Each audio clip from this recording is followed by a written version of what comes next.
riyadan necə qorunum, xüsusilə də ibadətlərdə? Riyadan qorunmağın, qardaşlar, bir neçə yolu var. Birincisi, tövhidi gücləndir. Çünki tövhidlə riya mümkün deyil ki, bir yerə gəlsinlər.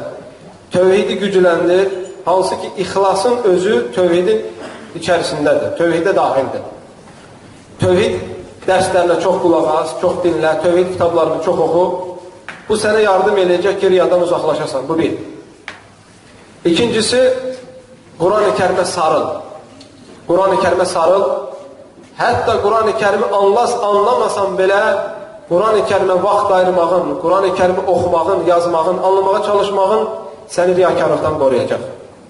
Üçüncüsü, təqvalı insanlarla oturdur.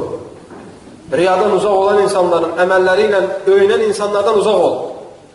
Əməllərini küçümsəyən, əməllərini insanların gözündən gizləyən insanlarla bərabər olmağa çalış. Bir insan olsun belə.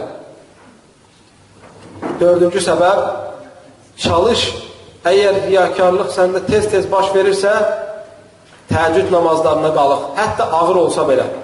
Çünki insanın nəfsini təheccüd namazı kimi heç bir nafilə əməl təmizləmir. Sələflər bunu əməli olaraq tətbiq ediblər. Və çalış, namazın sünnələrini xüsusən evində və insanların görmədiyi yerdə qıl yine. Beşinci səbəb də riyakarlığa düşməyəsən deyə, riyaya düşməyəsən deyə və yaxud da etdiyin riyalar bir də təkrarlanmasın deyə Allah Azza və Cəlləyə dua et yine. وَإِذَا سَأَلَكَ عِبَادِي فَإِنِّي قَرِيبٌ أُجِيبُ دَعْوَةَ الدَّاعِ إِذَا دَعَانِ. Kullarım,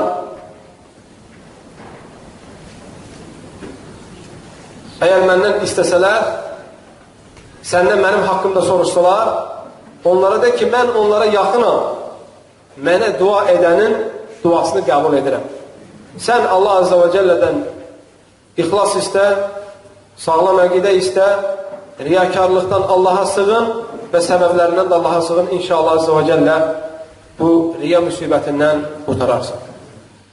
İxlasla.com saytı tərəfindən təqdim olundu.